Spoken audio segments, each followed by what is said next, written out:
하지만 이번 전쟁은 좀처럼 끝날 기미가 보이지 않고 있습니다. 특히 호르무즈 해협을 둘러싼 싸움이 치열한 가운데 트럼프 미국 대통령이 우리나라에도 지원을 해달라 이런 요청을 했다고요? 그렇습니다. 지금 그 배경으로는 이 호르무즈 해협에 이란의 그 드론 공격이 이어지고 있는 이런 상황을 지금 얘기할 수밖에 없습니다. 예. 현지 시각으로 이제 지난 11일인데요. 보시면 대형 화물선에 검은 연기가 지금 피어오르고 있죠. 공격받은 거군요. 그렇습니다. 이 선박이 호르무즈 해협을 통과하려다가 이란의 수중 드론 공격을 지금 받은 상황입니다.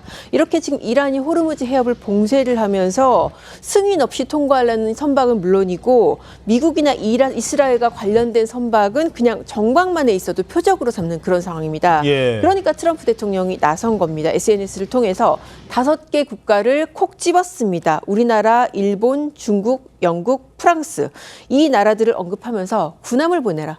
호르무즈 해협에 군함을 보내라. 그렇게 지금 요구를 한 상황입니다. 군함을 보내달라. 그렇습니다. 지금 해당 국가들 굉장히 지금 입장이 곤란한 상황인데요. 예. 이들 국가들의 공통점은 이제 우리나라를 비롯해서 이 해협을 통해서 원유 수입을 많이 하는 그런 국가들입니다. 사실 이 해협을 지나는 그런 배들에 대해서 미 군함이 호위를 할 거다. 그런 얘기가 있었는데 계속 지금 어떤 시기라든지 확실하게 호위 여부라든지 이런 것들이 확정이 안 되고 있습니다. 예. 자, 전쟁 지역에 군함을 보내라. 사실상 참전 요구와 다르지 않다는 분석도 나오고 있습니다. 전문가의 설명 들어보겠습니다.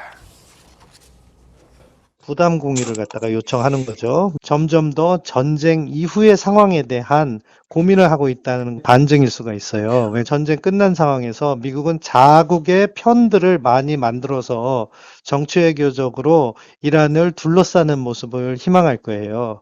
그런 차원에서 이제 동맹국들이나 심지어 중국까지도 지원을 요청했다. 자, 정부는 일단 신중한 반응을 보이고 있습니다. 만일 우리 군이 간다면 청해부대가 파견될 가능성이 높다고요? 그렇습니다. 지금 뭐 청와대가 바로 그런 방침을 시사하진 않았습니다. 일단 청와대의 말은 그렇습니다. 항행의 자유는 국제법상 보호 대상이다. 그러면서 우리 국민의 보호라든지 이런 에너지 수송로 안전 확보를 위해서 다각적으로 방안을 모색 중이다. 예. 라고 그렇게 얘기를 했습니다.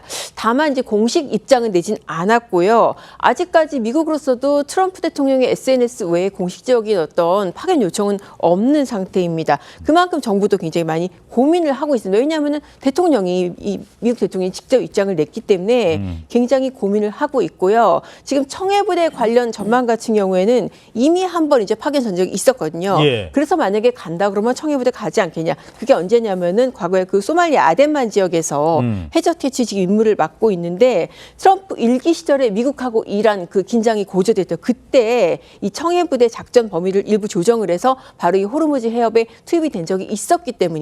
다만 그때랑 지금 상황이 많이 다릅니다. 지금 전쟁 중이잖아요. 그렇습니다. 그때는 단지 긴장이 고조된 상황이었다면 지금은 전쟁 중이기 때문에 과연 그때 나갔다 그래서 지금도 보낼 것인가 그 부분은 조금 봐야 될 것 같습니다. 예.